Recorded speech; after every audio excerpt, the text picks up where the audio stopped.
All right, folks, so we want to do a quick little video here talking about ACT, the English section, and just 10 quick hints that you could go over right before the test and hopefully get a couple extra questions right.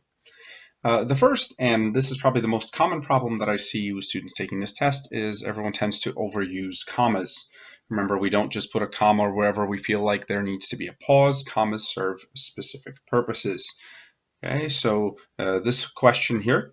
Snowflakes form from tiny water droplets following a specific process of chemical bonding as they freeze, which results in a six-sided figure. The other options all place commas before prepositions, between adjectives and nouns, or adjectives and other adjectives in this case, and here between adjectives and nouns, what kind of droplets, and here again before preposition. So there's absolutely no need for any of those commas. You want to keep this simple. Snowflakes form from tiny water droplets. Now look, I said that commas don't necessarily just go wherever you feel like there's a pause, but we do pause at all the commas. So try pausing at some of these. Snowflakes form from tiny water droplets, following a specific process of chemical bonding as they freeze, which results in a six-sided figure. That doesn't sound too bad. If we try to do it with some of the other ones, it's going to sound ridiculous. Snowflakes form from tiny water droplets. This should already sound ridiculous, so let's go ahead and get rid of that answer. Same thing goes for C. Snowflakes form from tiny water droplets following a specific process. Again, that shouldn't sound right. It should sound very clumsy. It's a good way to test for the presence of commas. Snowflakes form from tiny water droplets following a specific process. And again, that should not sound nearly as clean as that first answer. So you can use a pause test on these. Just remember, not every pause requires a comma, but every comma does require a pause. And if the pauses sound bad, probably shouldn't be using a comma. All right, second hint. Prompt questions don't test grammar. What I mean by prompt questions, you'll see the question we just did has no prompt. Well, the second one here has a prompt that asks you a specific question. Okay, so prompt questions do not usually test grammar. Instead, you must answer the prompt. So let's take a look. Last February, I had to travel to Fairbanks, Alaska for my work. Though we had rarely spoken to each other in 15 years, when I called Joan to suggest a meeting, her voice sounded wonderfully familiar. Underlined is her voice sounded wonderfully familiar. And if we look, the question says, which choice would best express the narrator's positive reaction to speaking with Joan and the narrator's fondness for her friend, Joan? So all four of these are going to be grammatically correct. And in fact, I could change this question to fit any of the answers. However, specifically to this question, we want the narrator's positive reaction. Well, the first one said her voice sounded wonderfully familiar. That certainly sounds like something that would express a narrator's positive reaction because we got the wonderfully, and the narrator's fondness for her friend, how much she likes her friend. So that seems like a good answer. Let's check the others. She said that she would rearrange her schedule so that we could meet. That tells us nothing about the narrator's reaction. She told me that she immediately recognized my voice. This is a commonly placed incorrect answer. This is Joan's reaction, not the narrator's. And J, her quick words and the sound of her laugh surprised me. Maybe a positive reaction, maybe not. We're looking for the one that best expresses the positive reaction, so we're going to go with F. Moving right along.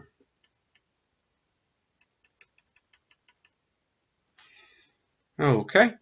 The third hint here is to keep it short and simple and avoid redundancy. A redundancy, or repetition. Don't repeat things that have already been stated. We tried to steady ourselves with our walking sticks, but slipped and stumbled because of the jumbled rocks we were slipping on. Okay? Keeping it short and simple should already give you a nice hint that the answer is most likely J. And if we look where it says we were slipping on, well, we've already said that, so that's not the answer. Even though we used our walking sticks, that's already stated here, so that's no good. Despite any efforts to remain steady, well, it says we tried to steady ourselves, so that's no good. So the answer is J. And there's a useful tip here. If you get 3 long answers and 1 short answer, a lot of the time the 3 long answers will either have redundancies or be irrelevant. I'd say a solid 80 to 90% of the time.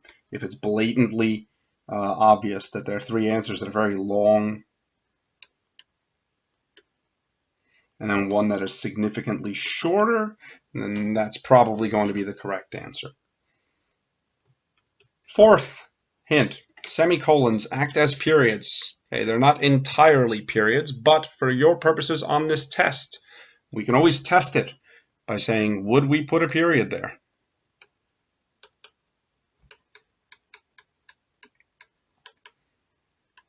And you have to test both sides. Both the left side of the semicolon and the right side of a semicolon would have to be complete sentences. So in this case, J, in the half-light of the rising sun. That is not a complete sentence. That can't possibly be good. Okay. We have a full video on colons. You can check out our playlists for that, as well as our channel. And I'll try to put up a link here as well in the annotations. We can't use a colon before an incomplete, before a dependent clause either. So if we use a colon, we'd have to have a complete sentence before, but not necessarily after. For a semicolon, would I put a period here? In the half-light of the rising sun, period. No, that's no good. So this one's going to actually end up being a very simple punctuation, a comma. In the half-light of the rising sun, we began to make out the dark lines of the cliffs at the crater's edge. It's a good spot for a good pause, and it breaks up a subordinate clause from the main clause of the sentence. All right, hint number 5. Questions that ask what would the essay lose are really just asking you to describe the underlined portion. Here we say, by passing the liquid water phase, those molecules condense directly onto the established hexagonal pattern. So if we take a look at the question, it says if the writer were to delete the underlined portion, adjusting the capitalization as needed, the sentence would primarily lose what? Now, look, I mean, it's literally asking you, if we delete that, what do we lose? Meaning, what is that? So these questions are literally saying, what is the underlying portion? Well, it says bypassing the liquid water phase. So is that an explanation of the process water molecules undergo to change from liquid to vapor to solid? Well, it says we're bypassing the liquid, so that's no good. A detail that mentions a step some water molecules skip, well, that would be the bypass, in changing from vapor to solid. That looks pretty good to me. It's definitely not a visual description, and it is definitely not an explanation of how they react to various air temperatures. We didn't even discuss that here. Moving right along, number 6. Now, I don't have an example for this one. You want to stay on topic, and the reason I don't have an example for this, I'd have to copy an entire passage to show the topic. So relevance is very important, is often tested in both prompt and no prompt questions. If something seems out of place,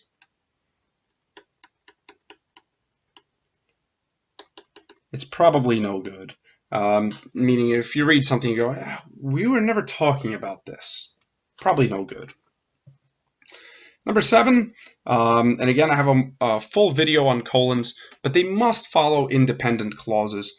When we talked about semicolons, both sides would have to be complete sentences, just like as if it were a period. In the case of a colon, it's just got to be this. Now, IC means independent clause, basically a complete sentence.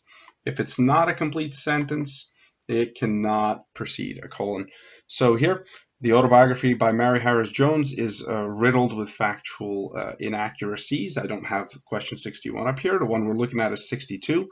Jones even fudges her date of birth. She falsely lists May 1st, International Workers' Day, and ages herself by nearly a decade. And the answer in question here is G.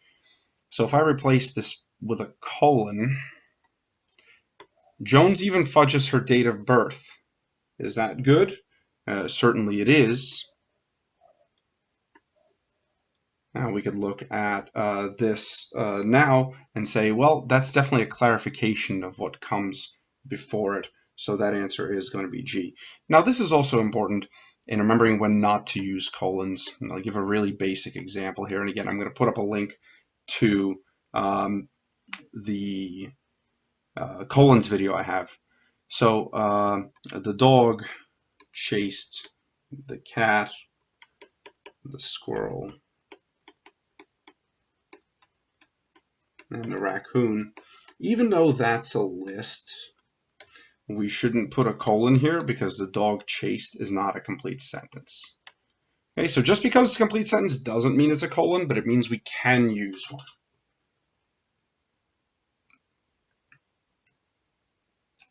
8. Hint number 8, clarity and conciseness are key. Okay, what I mean by that is you want to make your sentences clear and easy to read. So here we have an entire sentence underlined, and we don't need the his here. That's from the next sentence. Rivera attracted for his belief controversy that the working class should wield more political power. Okay, Rivera attracted, what did Rivera attract? Controversy. So why don't we just stick that there so it makes a lot more sense rather than saying Rivera attracted for his belief. What did he attract? Okay, if we look at the other answer choices here, we'll see Rivera should wield more political power for his belief that controversy attracted the working class. So the controversy attracted the working class, and somehow that meant that Rivera should wield more political power? What? No way. H. Rivera, for his controversy, attracted belief. What did he attract? He attracted belief? And for what? For his controversy. That's impossible. If you look at answer J, Rivera attracted controversy. Okay, that makes a lot of sense. For what? For his belief. What was the belief? The belief that the working class should wield more political power. Just simple, clear answers. Okay, number 9. Hint number 9, read the whole sentence and maybe a bit more. So what I mean by that is if we only look at the portions of the sentence where we have underlines, we could very easily make a mistake and not recognize the context of the rest of it. Take a quick look here at question number 62. The sun sets gradually. If we stop there, that sounds reasonable. It sounds like the sun sets gradually, and that would be okay. But if we keep reading here, it says, the sun sets. Gradually the images of a winged horse, a drinking gourd, a heartbroken hero appear in the lights overhead. And now it seems very clear that the gradually is actually referring to how these things appear. So this is one independent clause or complete sentence, and this is another. Now we don't have a period, but we have a comma and, which is another way to separate two independent clauses. And finally, don't get too hung up on one question. This is general advice. You have 45 minutes for 75 questions. That's not a heck of a lot of time. Okay, that means you get 36 seconds per question. All right, so if you're spending 2 minutes on a question, you're burning a lot of time, and we want to make sure that we get done. This video wasn't meant to be overly technical. This was meant to be quick and a couple of extra hints, nothing too in-depth. If you want to see any of these explained in more depth, guys, leave a comment below, and I'll be happy to do that. All of our contact information is listed there as well. So with any specific requests, leave a comment, send us an email. If you like what you see, check out our channel. We have a lot of other good stuff on there for SATs, ACTs, and the like. Thank you for watching, and best of luck.